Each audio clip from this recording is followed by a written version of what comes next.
final speaker is someone that has actually been in the front line, that have actually lived some of the things that we shared here today.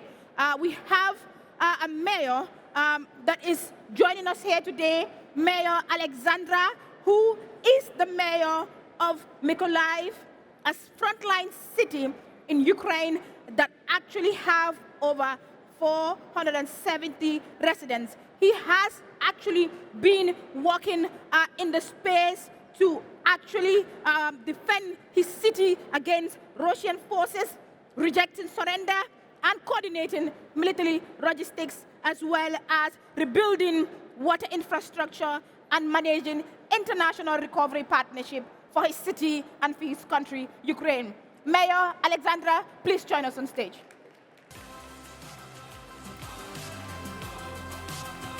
Thank you so much for joining us, Mayor.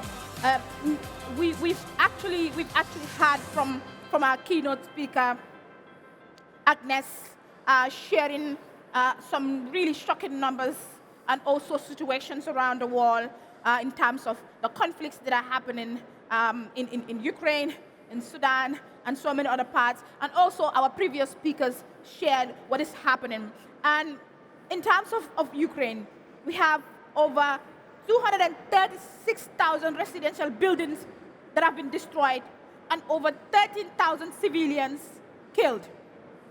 Mykolaiv has been a frontline city since February 2022. You actually rejected Russian proposal to surrender. You raised drawbridge and you also stopped an advancing armored column and organized water distribution by tanker truck after the main pipeline was actually destroyed. What does it take as a leader and as a person to make those decisions in real time? Thank you for having me here. Well, first of all, I need to mention, always on different kind of conferences, I hear the word conflict. But in Ukraine, we never had any conflicts with Russia.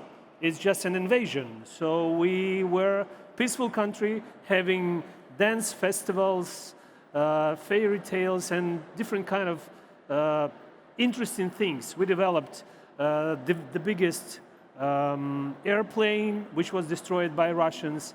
We thought about how to fight a cancer and so on. But Russia just started the hybrid invasion in 2014, and then the full-scale invasion in 2022. In Ukraine, we never had any kind of problems connected to race, ethnicity, religion, or something like that. We never had any kind of conflicts between different people, including Russians. For example, in the city of Mykolaiv, in my city, 75% of people use Russian language as their native language. Actually, I think in Russian. So in my public life, I use Ukrainian, but in my private life, with my friends, I usually use Russian language. A lot of people really liked Russia, but not Russia, but Soviet Union, because the Soviet Union, they were young, they were, successful, and moreover, in our city, we had a very developed shipbuilding industry, because all the aircraft carriers of Soviet Union were built in our city. But since the February 24th, 2022 changed a lot, because as Al Capone, the US gangster said, bullet changes a lot in your head, even if it hits you in the butt. So a lot of people got this bullet in their butt, and they changed their mind against Russia. I became mayor was elected as a mayor in 2015, and then re-elected in 2020. So on February 24th, 2022, I was just a public person who served as a mayor for almost 7 years, and then I took the gun. I sent my family out of the city. Our city was the city that stopped Russian invasion on the south of Ukraine.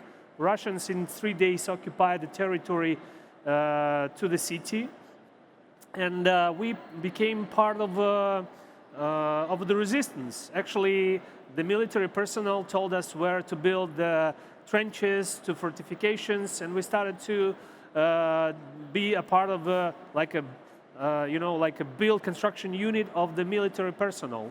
Our city got the status by President of Ukraine as city hero because we stopped the invasion and we helped people to from the regions which were occupied to survive.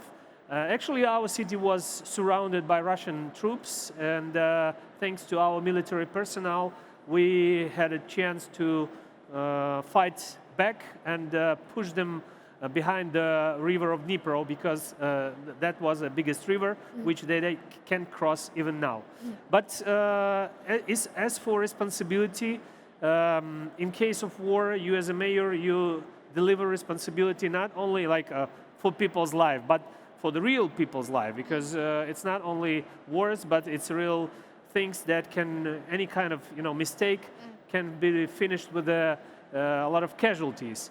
Moreover, we speak a lot about different kind of things, calling them genocide. But for example, in the city of Mykolaiv, Russians destroyed our water intake, and our city for 4 years lived without drinking water. Only now we had a chance to build another pipe, because Russians destroyed our water intake and water pipes that brought us fresh water to the city of Mykolaiv. So we had to use the water from the river which our city stays on.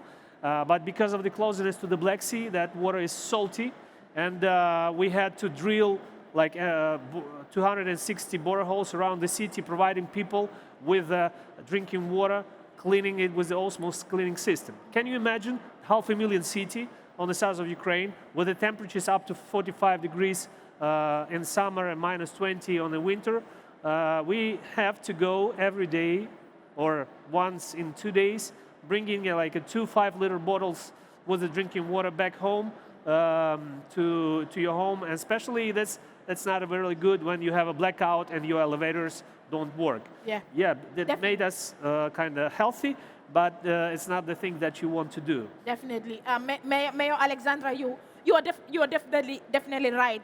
And for also, putting a lot of emphasis on the fact that what is happening in Ukraine is not a war, it is an invasion by Russia. You mentioned how your city or your country, you did not start anything, or you did not start any conflict or war with Russia. You were happy people, you were having festivals, you even had your biggest plane, which was actually even destroyed by Russia, and how you did not even have water because your water tank was destroyed and you had to get water from the river, which had seawater. And then I just wanted to ask another follow-up question, because you are a computer scientist by training.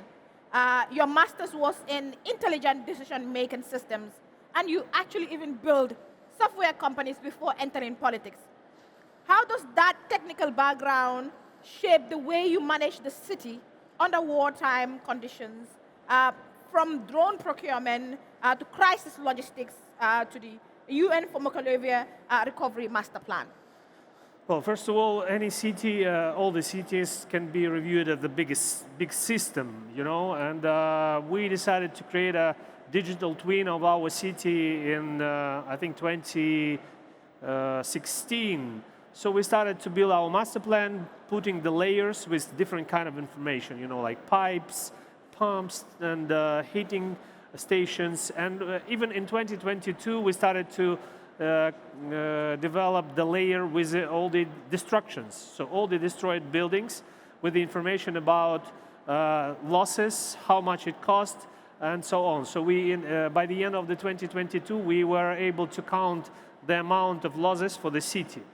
Same with when you have like a digital twin, you can also operate it while the war, seeing how the Russian troops trying to attack us, where if we need to, to pick up the bridges to stop the movement, or we have to send different kind of military personnel to a special point. Also, we used the cameras. Before the full-scale invasion, we put the cameras around the city, like a smart city, and around the city we put the cameras, the BTZ cameras that can move. So that helped us really to find the place of attack without getting information about where was the attack. So having two cameras the video from 2 cameras with the explosion, we can find the exact point of the explosion even in the nighttime when it's total blackout. So all these IT things helped us to survive. Also, we started to use the a walkie-talkie, a Zello thing that helped us to communicate, because communication is a biggest problem in the wartime. When you are unable to communicate with different kind of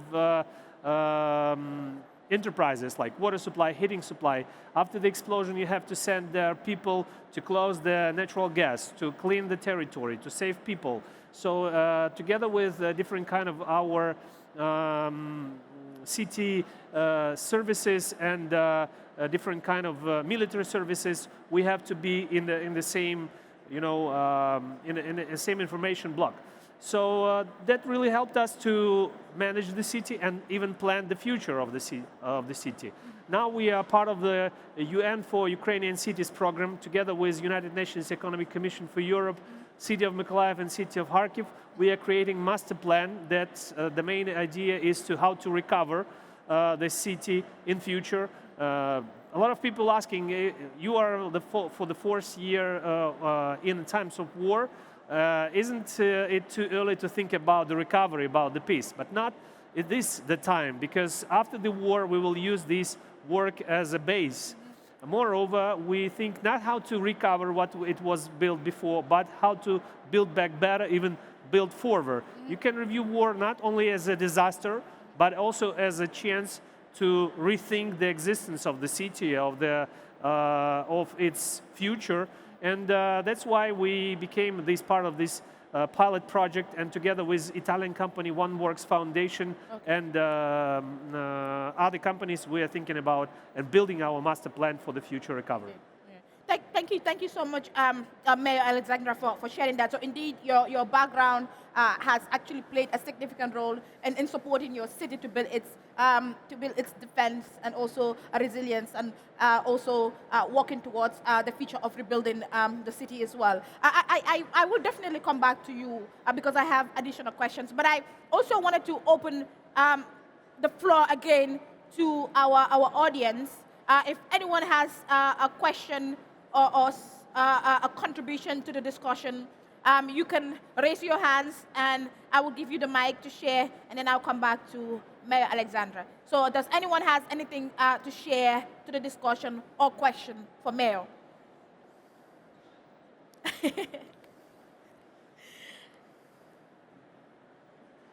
Okay, thank you. Antonowite, is it Antonowite? Sorry, it's me again. It's working. Yeah, it's on? Okay. Sorry, it's me again. A little bit connected to the question I had before. So you have a wonderful information system where you have everything so you can take care of the people of your city, but it's all this information centralized in one place. If, God forbid, Russia took over, they could use that system to oppress the people of your city as well. Would it be better if the data and the information was distributed to the people instead of being centralized in one place? As long as we have centralized information, we have centralized power, and that can be a tool for, for caring or for control. Are you worried about that? Someday I was in a pilgrim with, I'm a Roman Catholic, and I was in pilgrim, and I asked a Pope about something that happened, and a lot of casualties of popes, not the popes, but people who served in nuns and served in the church, they died like 50. The bus in Italy fell down. And I asked him, but what do you think about it? Is it fair?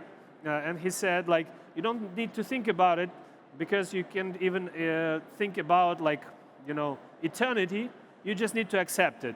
You have to accept that all the data that around you, which was the digitalized, can be part of someone's interest, and that interest can be got. I mean, if you put your information online, you register on this particular meeting, your data could be stolen or sold, or stolen and sold, and then you can just need to think about your informational hygiene, because I'm, again, as it was said, I'm an IT specialist. Any kind of information or application has 3 layers: the layer data, the business logic data, the user interface data. So the data layer is the most important thing.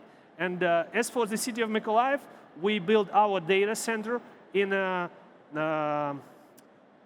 container.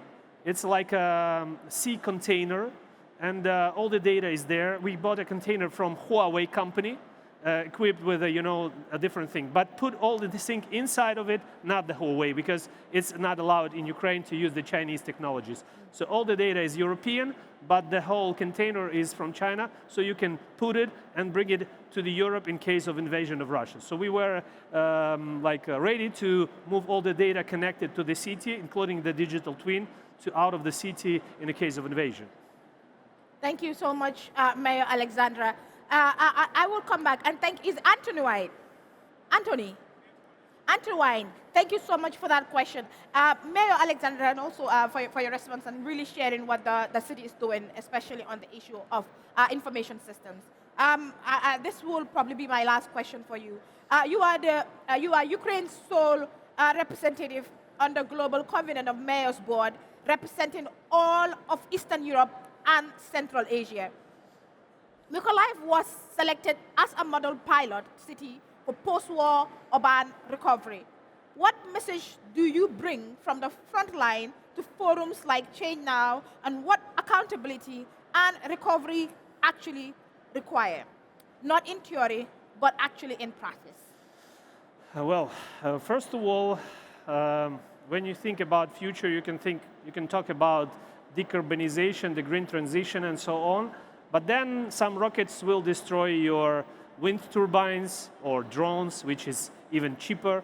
The rockets will destroy, or bombs will destroy, the hydroelectric station, which is the greenest way to get the electricity. And they will do a lot of bad things, including floods that will cause different kind of ecological catastrophes and so on. So what do you need to think? It's about the war is not just action where people kill each other, but it's also a disaster, and you can compare it to the earthquakes, to the hurricanes, and so on. So the only thing that you need is to build your system to be more resilient, to be double-checked, and to be able to work in such conditions. Today in Ukraine, we are going under the ground to survive because of the bombs and rockets. Our children get the education in the basements. In the city of Mykolaiv, we have like half of the schools helping with the help of our international partners. They are able to live. Because today in the city of Mykolaiv, we have about 480,000 people. Even in times of war, people started to come back because, yeah, we have drones, yeah, we have rockets, but we used to it. I mean, people understand that they are in danger, but they still want to live, survive, and build their future. And having this opportunity, I would like to say thank you to our European partners, especially the Kingdom of Denmark, which really helped us because they understood that this invasion, we just had a conversation about the invasions and the conflicts and so on, that this very first invasion in the recent times was the sign to the world communities that you can do anything. You can break the world law that was established in 1945, and then you can do, and you will have nothing to do with it. I mean, like, okay, it's just Ukraine, it's just Russia, so we will be okay. But yeah, you won't be okay because in future other countries, other people will think, okay, if it's okay, we can do the same. You cannot avoid the war. You can only postpone it to the advantage of your enemy. This is Niccolo Machiavelli said. So we had the same situation in 2014. The world community said, okay, this is not a very big part, the Crimea, the part of the eastern territories of Ukraine, so it's okay. And Putin, understanding that, started to attack more and made a full-scale invasion. But this war is not only for the territory, it's for the existence of Ukraine as a nation, and it's a war between two civilizations. The Western European civilization, we can speak about it a lot, like if it's good or if it's bad, but it's about democracy and the personal freedom. and the Russism, which is a new type of Nazism. So it's a war between two realities, and in that case, Europe really helped us to survive and to resist, and we are now we are having ability to resist and to think how to fight back and get the peace. At the same time, Russia has a lot of internal problems, and I'm sure that it will be destroyed and be broken on a different kind of nuclear sub-countries. So thank you all of you, because there is no money of governments and parliaments. There is only money of taxpayers. So any taxpayer who helps us to survive and resist, thank you very much. This is very important for us, and this is very valuable for Ukrainians. We really value it. Thank you so much. Thank you so much, Mayor Oleksandr. Thank you so much for the work that you are doing for defending your city, but also really using the space to share all that is happening and how we need to make sure we're building collaboration, we're building solidarity. Please give a round of applause to Mayor Oleksandr. Thank you so much, Mayor. I wanted to really close by going back to where we started, because I think something quite important has happened in the room today. We came in talking about impunity as a system, a set of failures in law, institutions, and in oversight, as well as in political will. And all of that is true. But we also had something else today. We also had what it looks like when someone refuses to accept impunity as inevitable. Agnes has spent decades making sure that when powerful people commit atrocities or actually do something wrong, there is a record, and that record matters. Samuel Abdur-Noor has actually been naming corporations and systems, including AI, that is making impunity profitable. Dr. Zaid Majid is also giving us the political and the historical map we need to understand why impunity is so durable and also where its weak points are. And we've also heard from Mayor Oleksandr and how he is showing us every single day that resistance is not only possible, it is necessary. We've had the numbers. Over 30 million people in Sudan are in need of humanitarian assistance right now, according to the UN Organization on Migration. Over 8.2 million people are already displaced in the DRC, and this is projected to increase to 9 million by the end of 2026. We are not here because these problems are unsolvable. We are here because they require the kind of courage, clarity, and the collective action that does not happen by accident. Shade now is about solutions, and the solution to impunity, the real solution, is accountability. That means we should continue naming what is happening. We are building institutional mechanisms to respond, and we are refusing to look away. And I challenge all of us to call for accountability and to continue demanding world peace. Thank you so much.